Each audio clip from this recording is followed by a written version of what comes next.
Ang muscle spasms o lamig sa katawan ay isa sa dahilan kung bakit nahihirapan tayong kumilos.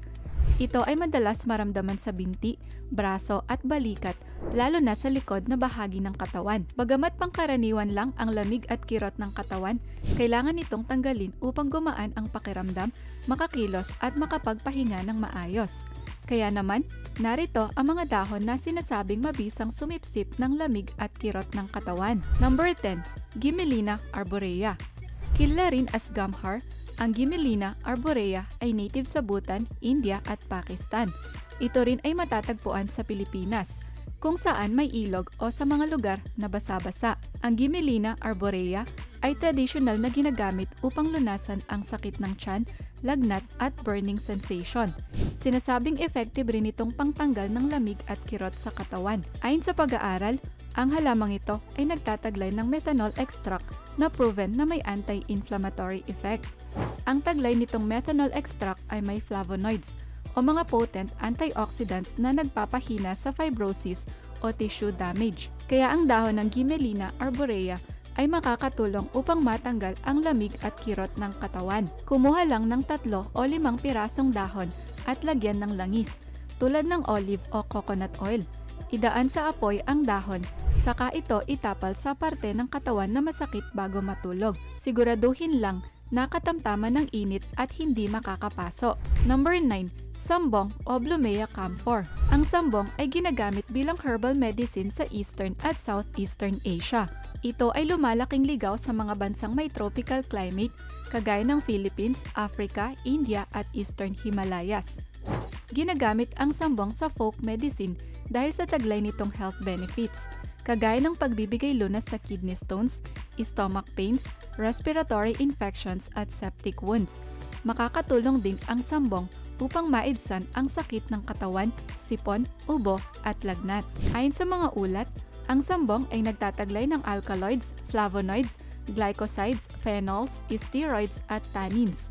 Ang mga compounds na ito ay responsable sa anti-inflammatory activity ng halaman. Ang ugat at dahon ng sambong ay pwedeng durugin at ilagay sa parte ng katawan na masakit. Pwede itong gamiting panglunas sa rheumatism at headache. Makakatulong din ang sambong tea sa stomach spasms at diarrhea. Number 8. Bawang o garlic. Ang pangkaraniwang sanhi ng muscle spasms o kirot ng katawan ay stress, overexercising at dehydration. Kung madalas kumikirot ang iyong katawan, alam mo ba na may natural remedy dito na matatagpuan lang sa kusina? Ang bawang o garlic na staple ingredient natin. Maliban sa kakaiba nitong lasa, ang bawang ay nagtataglay ng antioxidative properties na nagsisilbing anti-inflammatory agents upang malunasan ang kirot ng katawan tulad ng pelvic at back pain. Ito rin ay ginagamit na panglunas sa hypertension, toothache at dysmenorrhea. Ang bawang ay nagtataglay ng diallyl disulfide, isang uri ng anti-inflammatory compound na pumipigil sa epekto ng pro-inflammatory cytokines. Samantala, ang dahon ng bawang ay siksik sa antioxidant na allicin. Ito ay makakatulong upang mabawasan ang inflammation sa katawan at maiwasan ang sipon, ubo o lagnat. Kaya naman, ang dahon ng bawang o garlic oil ay makakatulong upang maibsan ang kirot na dulot ng back pain at arthritis. Number 7. Bayabas o guava. Isa ang bayabas sa kalimitang prutas na kinakain ng mga Filipino dahil maaari itong mapitas sa puno ng kapitbahay o mga bakanting lote. Tumutubo rin ang puno ng bayabas sa Central at South America. Ang prutas nito ay masarap na merienda at siksik sa properties na makakatulong upang ma-relax ang mga stretch muscles. Ito rin ay ginagamit sa medisina, lalo na ang dahon at prutas nito.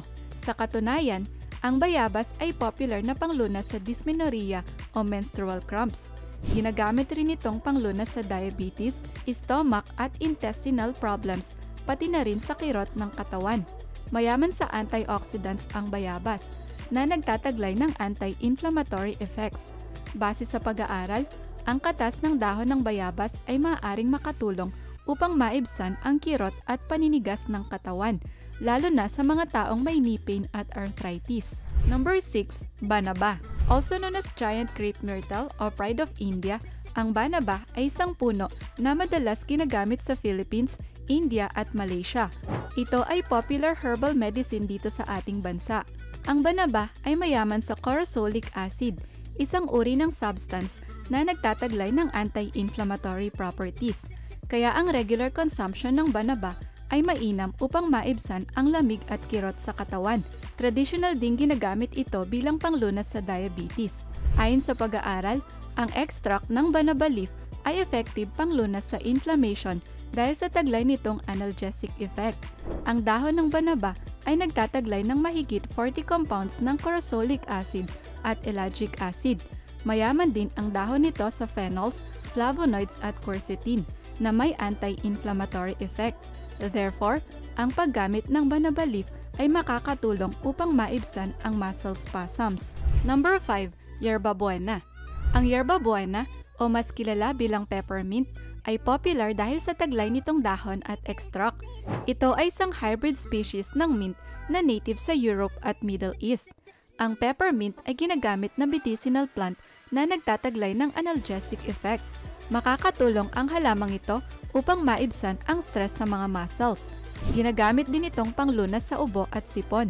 Bukod sa anti-inflammatory property, ang dahon ng peppermint ay nagtataglay ng antimicrobial at pain-relieving effects. Ang peppermint oil ay siksik sa active compounds tulad ng menthol, limonene at carvacrol. Base sa pagsusuri, tradisyonal na ginagamit ang peppermint upang mapawi ang sakit ng katawan at mga problemang dulot ng arthritis. Ang pagpapahid ng peppermint oil sa temples at forehead ay maaari ring makatulong upang mapawi ang kirot na dulot ng tension headache. Number 4. Oregano. Dahil siksik ito sa antioxidant at anti-inflammatory properties, ang oregano ay makakatulong para kumalma ang mga muscles at ma-promote ang comfort. Ang oregano ay hindi lang pampalasa ng mga pagkain. Magagamit rin ito bilang home remedy para sa iba't ibang uri ng mga karamdaman, kagaya ng kirot ng katawan, ubo at impeksyon. Mayaman ang halamang ito sa phytonutrients, lalo na sa carvacrol, na nagbibigay ng antioxidant, anti-inflammatory at immunity-boosting properties sa oregano. Furthermore, siksik ang oregano extract sa compounds na phenols, terpenes at terpenoids. Ang mga compounds na ito ay may powerful antioxidant properties, kagaya ng thymol, na sumusuporta sa immune system. Mayroon rin itong rosmarinic acid na nagbibigay proteksyon laban sa pinsalang dulot ng free radicals. Kaya naman, ang dahon ng oregano ay maaaring itapal sa parte ng katawan na may lamig, kirot, pangangati o di kaya ay nakagat ng insekto. Number 3. Luyang dilaw o turmeric. Tulad ng ginger at cinnamon, ang turmeric o luyang dilaw ay nagtataglay ng curcumin na may anti-inflammatory properties. Ito rin ay kilala bilang Curcuma longa, isang uri ng flowering plant na native sa Southeast Asia at subcontinent ng India. Ang halamang ito ay tinuturing na cooling herb. Pwede itong durugin at gawing paste para ma-relax at matanggal ang skin blemishes. Aside from that, ang turmeric ay maaaring makatulong upang mapababa ang muscle damage at inflammation sa katawan. Ayon sa pag-aaral, ang curcumin na taglay ng turmeric ay maaaring makatulong para bumaba ang inflammatory markers pagkatapos mag-ehersisyo. Ang dahon ng turmeric ay cathartic, antiseptic, at astringent. Dahil dito, ginagamit ang dahon nito bilang panglunas sa pamamaga at pilay. Kaya naman, ang paggamit ng turmeric leaf o supplement ay mainam para ma-relax ang muscles at mabawasan ang inflammation sa katawan. Number 2. Luya o ginger. Ang luya ay may soothing therapeutic effect na makakatulong upang maibsan ang muscle pain at soreness. Ito rin ay main ingredient sa paggawa ng salabat o ginger tea na popular remedy sa mga Filipino na may ubo at sipon. Ginagamit rin ang luya bilang pampalasa ng pagkain. Pero alam mo ba, mayaman din sa health benefits ang luya. Ito ay traditional na ginagamit bilang panglunas sa nausea and digestive problems. Bukod dito, ang luya ay may anti-inflammatory properties. Additionally, ito ay pinaniniwalaang nagsisilbing COX-2 inhibitor o may function na katulad sa arthritis medications. Ang taglay nitong anti-inflammatory effects ay nagmumula sa iba't ibang compounds tulad ng gingerols at shoggols na may antioxidant properties. Makakatulong ang mga compounds na ito sa muscle, joint pain at osteoarthritis. Kaya ang luya ay magandang alternative bilang natural pain reliever para sa lamig at kirot ng katawan. Number 1.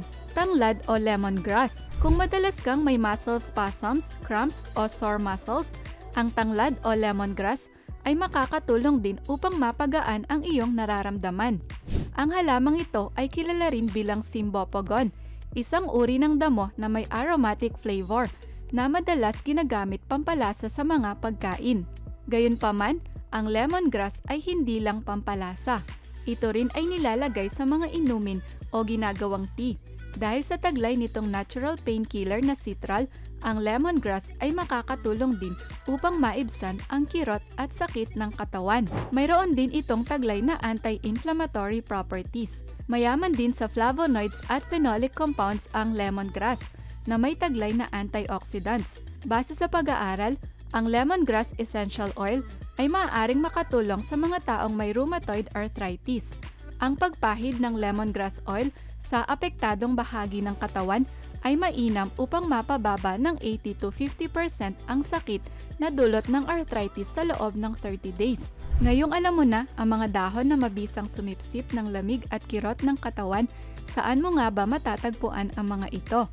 Ang ilan sa mga halamang ito ay matatagpuan malapit sa ilog, bakanting lote, tabing kalsada at sa inyong bakuran o sa kapitbahay. Maaari mo ring mabili ang mga dahong ito tulad ng tanglad, luya, bawang, peppermint at sambong sa iba't ibang garden, palengke o online shop. Pero bago mo subukang itapal ang anuman sa mga dahong ito, magsagawa muna ng patch test para malaman kung makakaranas ka ng allergic reaction sa balat.